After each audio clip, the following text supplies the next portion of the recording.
Wel, diolch yn fawr, diolch yn fawr.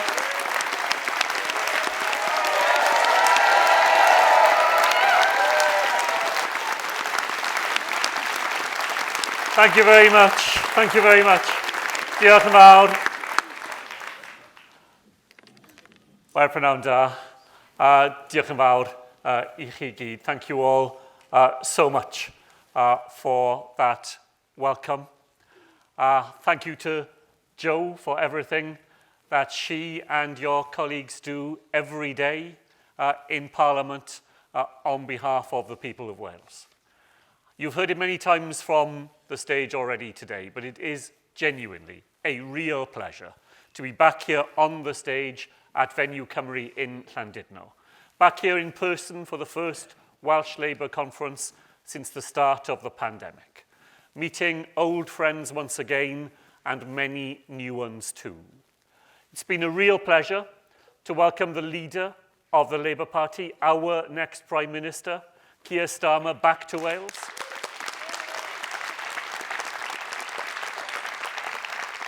Great to be able to welcome him to his first Welsh Labour conference, and let me just echo what Keir said. There is nothing more important to a Welsh Labour government than a UK Labour government. Thanks to all our colleagues in Westminster for everything they do to bring that day closer. So, Cenhedlaeth, diolch.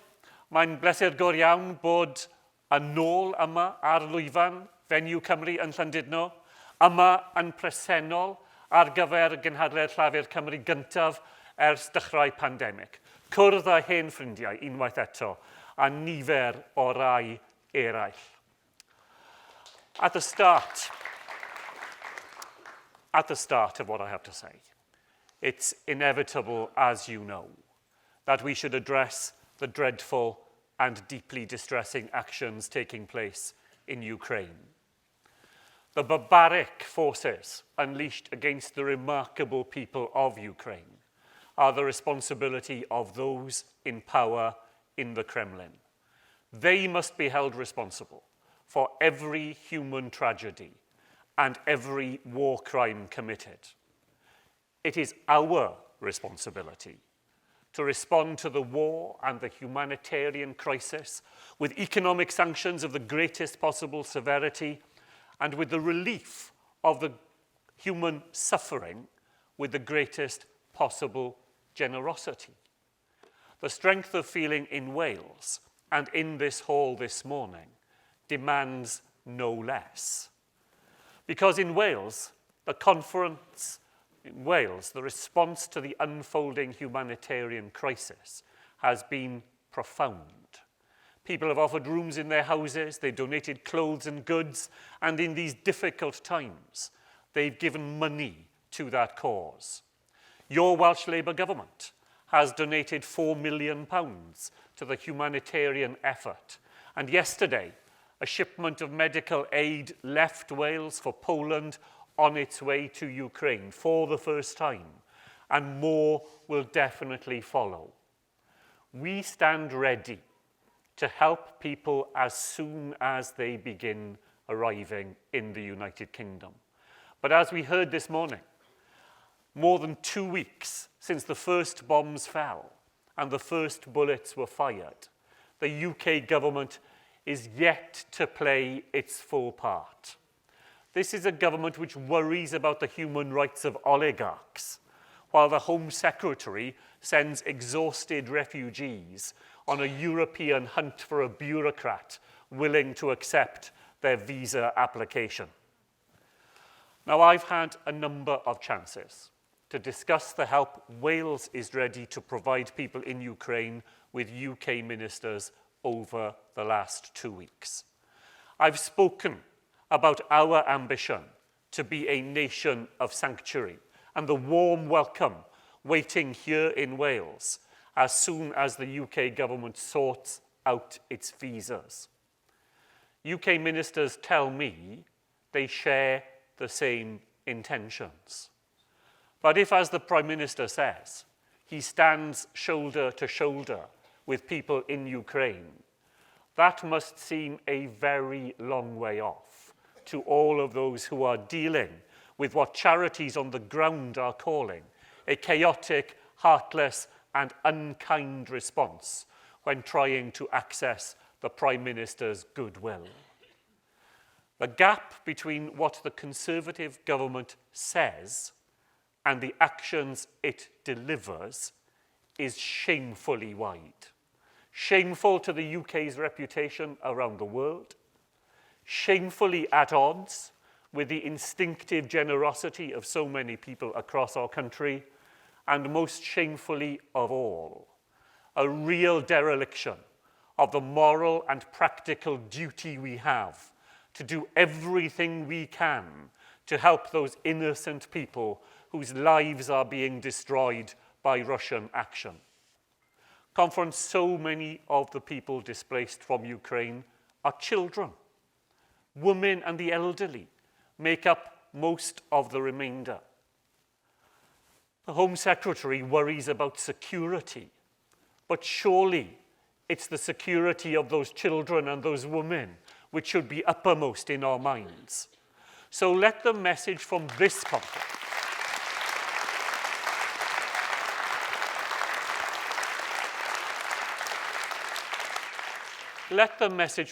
conference be clear. No more prevarication. No more claiming to lead the world while being the world's leading foot dragger. Lift the hostile environment, which still expects impossible bureaucratic hurdles to be overcome in the middle of a war zone. Refugees from Ukraine will find that here in Wales, we will do everything we can to make a reality of the generosity which comes pouring out of our people and to offer them the sanctuary they need.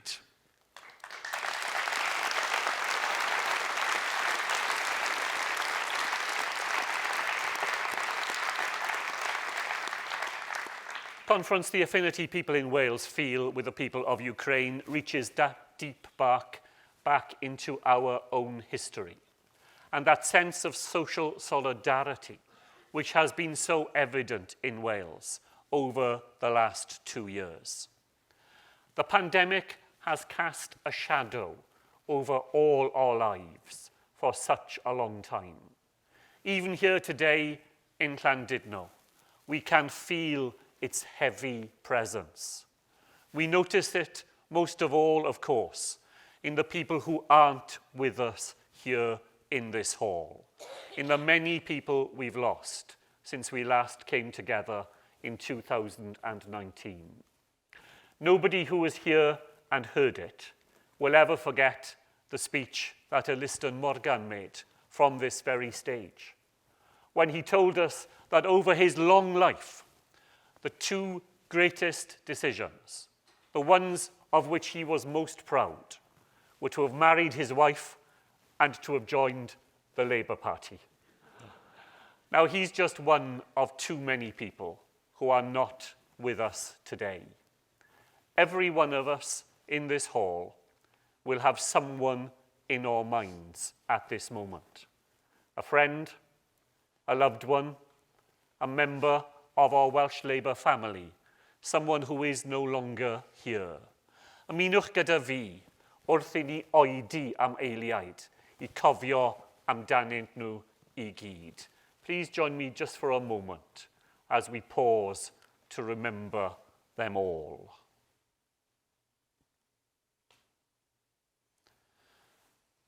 Diolch yn fawr. Thank you very much. Now, in this hall this morning, we saw a real sense of unity about some of the most important decisions which lie ahead of us as a party. That unity will help us to shape the future of our Parliament as our democracy continues to mature and as we move into the third decade of devolution. This is just the start of the latest chapter in that journey. I want to thank you all for the backing you've given to our colleagues in the Senedd. It's absolutely fitting that we take these decisions in a year which marks a century since the Labour Party first won more seats than any other party at a general election here in Wales.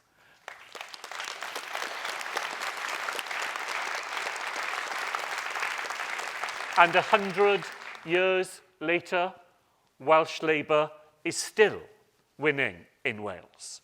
We stand on the shoulders of those giants of our past. And we use that platform to work every day to earn and re-earn the trust of people in Wales, to make that stronger, fairer, greener for our future country.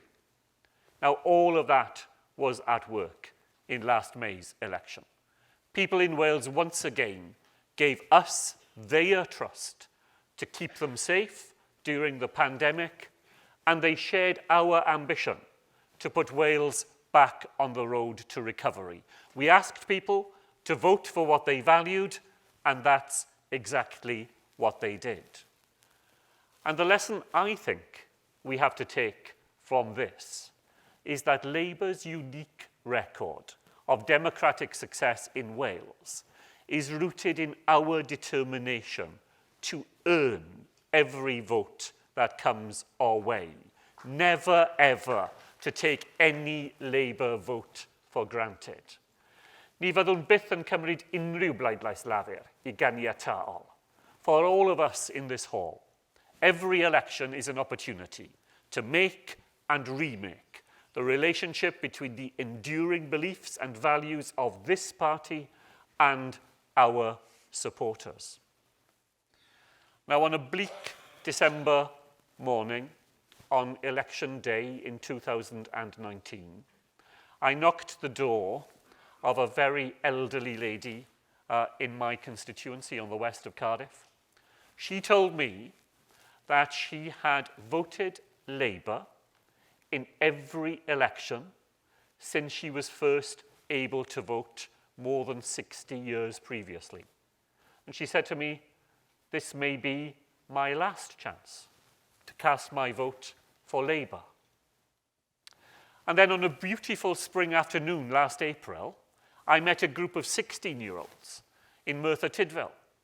They told me that in that, their very first election, they would be voting Labour.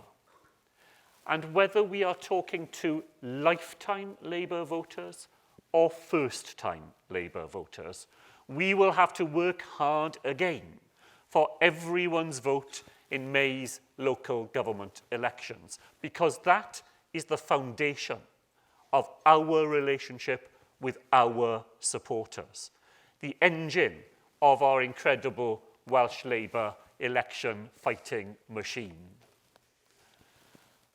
Our great advantage as a party is that we are rich, not in the stolen rubles of the Russian oligarchs, but rich in people, dedicated people, people who are willing to go out and make the case for Labour, to deliver those leaflets, to make those phone calls, and to knock on doors.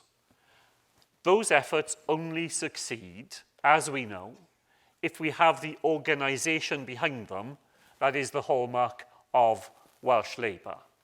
Now, I was very fortunate in last May's campaign to have working alongside me the formidable combination of Louise McGee, Dave Costa, and Luke Young. And this year, as you know, we welcome a new Welsh Labour team.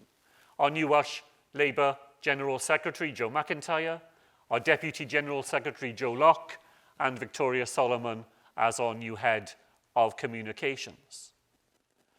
But even with people power and the best organisation and the best campaign, we will not succeed, we know, unless we demonstrate that as a party, we have an argument to make, a defining set of beliefs and values that are authentically those that belong to the Labour Party.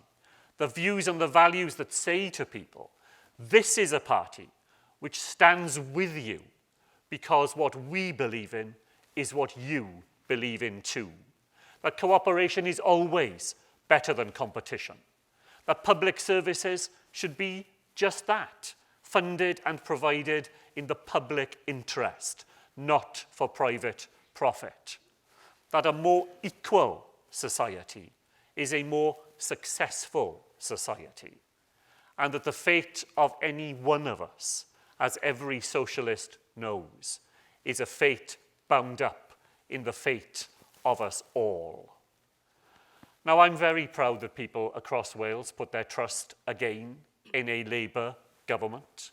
Rwy'n falch iawn bod pobl ledled Cymru wedi ymddiried mewn Llywodraeth Lafur Cymru unwaith eto, to keep them safe during the awful pandemic and guide Wales into recovery. A recovery which puts the NHS back on track, to make sure the lost years of the pandemic don't hang there over the future of our children, and to tackle that other great emergency of our time, the emergency in the climate and in the nature that we are so lucky to enjoy here in Wales. I'm so pleased that in our very first year, with a new climate ministry at the heart of our government, we've made huge progress in repaying that trust. We promised an extra 100 PCSOs on our streets, and we delivered them. We promised a youth guarantee to protect our young people, and we delivered that. We promised a real living wage for our social care workers, and next month we'll have delivered that as well. We said we'd be a government, not just of the Labour Party, but of the wider Labour movement. And in this first year, we'll have expanded our Wales Union Learning Fund, created green trade union representatives in the workplace, and we'll have put our social partnership arrangements on the statute book here in Wales. All of that conference in our very first year.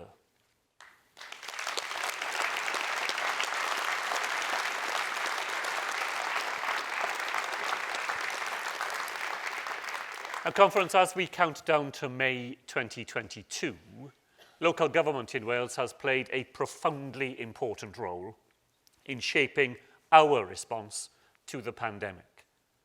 2 years ago, when we needed to look after the most vulnerable people across Wales, it was local councils and local councillors who were on the front line.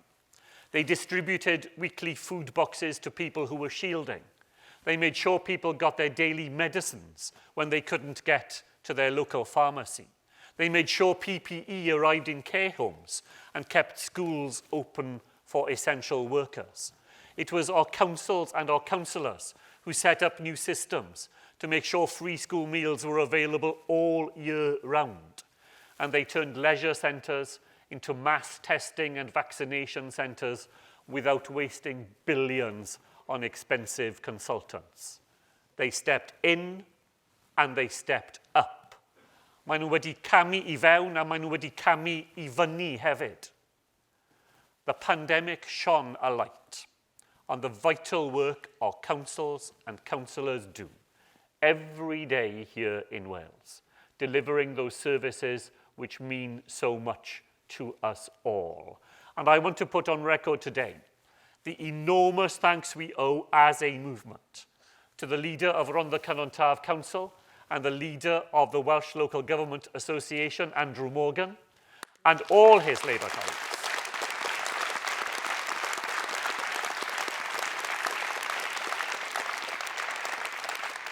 Andrew, alongside all those Labour colleagues, for the dedicated leadership they have provided and go on providing to communities across Wales.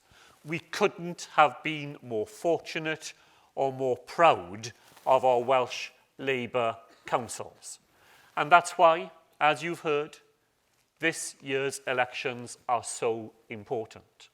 Because on that journey to that stronger, fairer and greener future, we need Labour councils and Labour councillors in every corner of our nation. And I can tell you that on the campaign trail last year, it made such a difference to have a hard-working, committed and knowledgeable Labour councillor out there on the doorstep as part of that team. That sense of day-in, day-out service to the community is the bedrock of our message to people in Wales. That a vote for Labour is a vote for a party which works for you because we are on your side. So, colleagues, let's mark it in our diaries. May the 5th is the day we play our part here in Wales in getting rid of this toxic Tory government and begin to repair all the damage that they've inflicted on this country for far too long.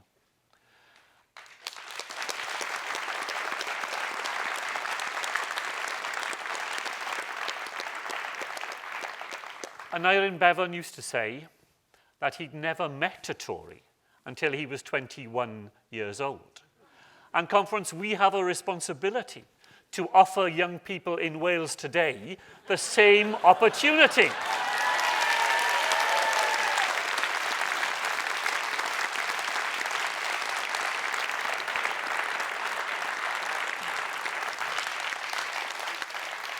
Now, we'll be out there on the doorstep in the coming weeks, just as one crisis, we hope, is easing. But another Tory-made crisis is coming to a head. We're in the grip of a cost of living crisis, which, as Joe told you, has its roots there in the heart of Downing Street. It's being fueled by soaring energy prices, which show no sign of easing as the war in Ukraine goes on. But the Chancellor is about to pour petrol on the fire with his regressive hike in national insurance contributions, which will hit pay packets across Wales next month. Here in Wales, your Welsh Labour government goes on doing everything we can to help families by putting money back in their pockets, by extending free school meals, providing free breakfasts, helping with the costs of sending children to school, helping with council tax bills, giving students the best deal anywhere in the United Kingdom, rolling out our new winter fuel payment to help people with those bills, and extending our childcare offer to parents in training and in education.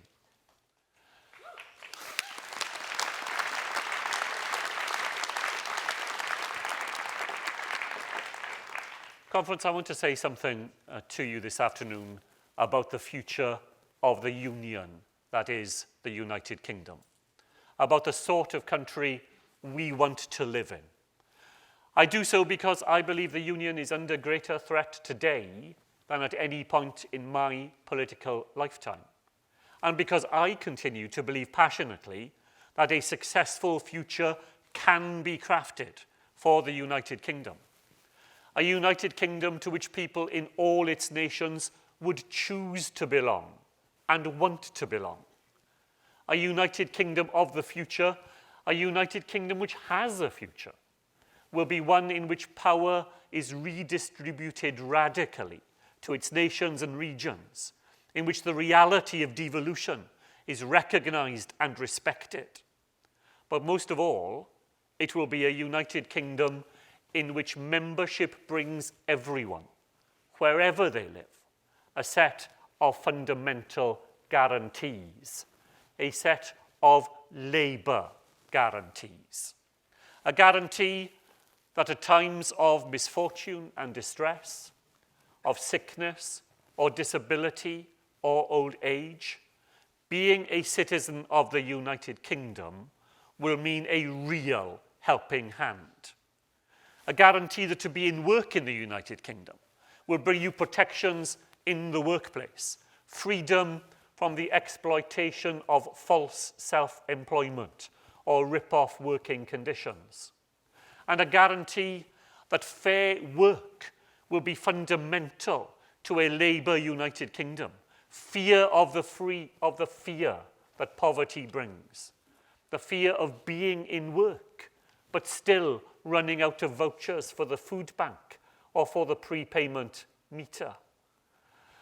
The United Kingdom we live in today conference is scarred by inequality as never before since the great reforming Labour government of 1945. And yet we know in this hall that it doesn't have to be like this, that there is another and a better way. Rydyn ni'n gwybod nad oes rhaid iddo fo fod fel hyn.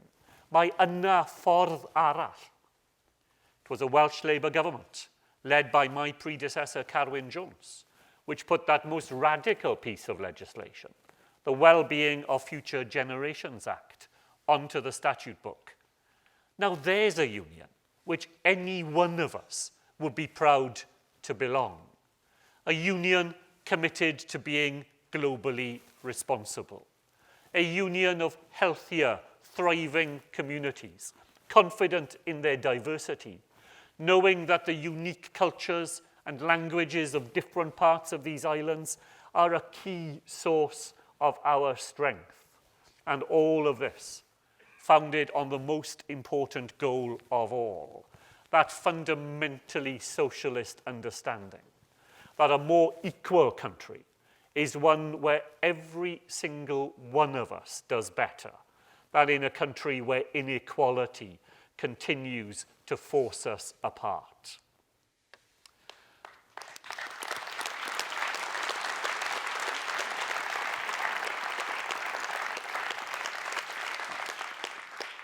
Now, I want to end by returning to the theme with which I began this afternoon, the theme of responsibility.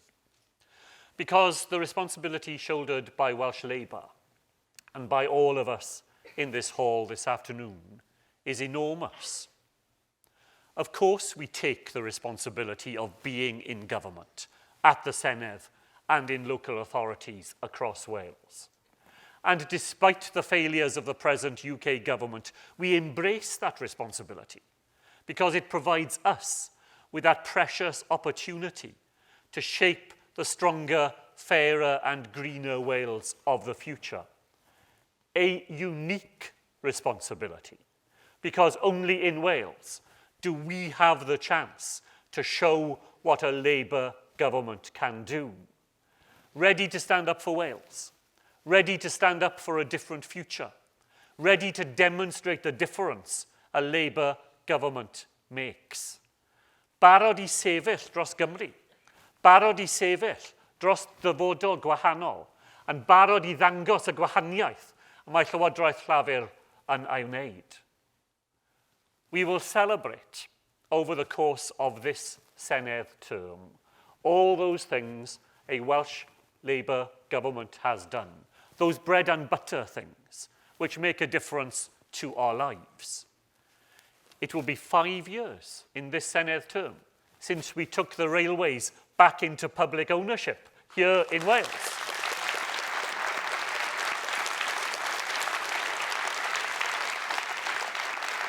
It'll be 10 years since when Carwyn was First Minister, we created the fantastic Wales Coastal Path. And 20 years since when Rhodri Morgan would have been standing on this stage, announcing our determination to abolish the tax on illness and to introduce free prescriptions for everyone here in Wales.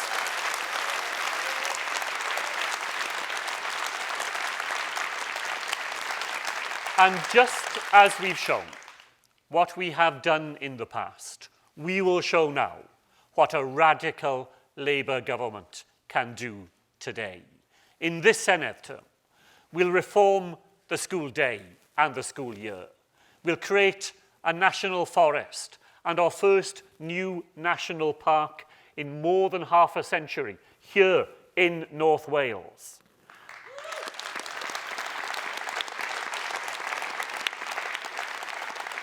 And when we talk about the climate emergency, we know that there is no solution to the future of our fragile planet by a return to fracking or the digging out of more oil and of gas. Here in Wales, we will lead the revolution. That means that our economy in the future will be powered with the renewable energy that we are so well placed to create. So on the 5th of May, when Labour goes to the polls again in Wales, it will be exactly a year since we won that historic 6th Senedd victory. A year in which so much has happened. And as we sit here this afternoon, our great tradition of social solidarity has never been more important. The solidarity which kept us safe during the pandemic. The practical solidarity we will demonstrate to those facing bills which now they know they cannot pay. And most of all, the solidarity we are determined to show to the people of Ukraine at this most desperate of times. Because that other great theme of our Welsh Labour history, that 100 years and more, is that history of struggle. Struggle on behalf of working people. Struggle on behalf of progressive causes. Struggles to advance democracy and diversity here in Wales. So as we leave this conference tomorrow, let's take the confidence which history hands to us and the confidence in our Welsh Labour message that whatever the challenge, Welsh Labour is on your side. Whatever the obstacles, the Welsh Labour movement is there in that struggle with you. And for the people in Ukraine, let our message be clear. From this party and from our nation, in your struggle, we stand with you in solidarity as well. Diolch o galon I chi gyd.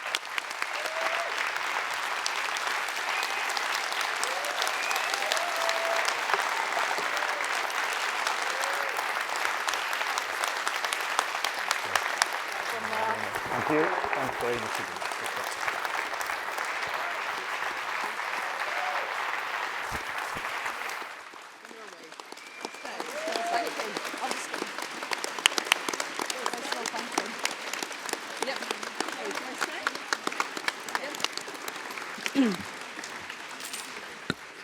Well, I was supposed to be saying thank you for those inspirational words, Mark, but he's disappeared off the side of the stage. But no, seriously, but I should say thank you for your leadership, and during the darkest of times, we all know that too well. You've demonstrated the difference having a Labour government can make, and I know everyone here is grateful for what you have done as our First Minister and leader of our Welsh Labour Party.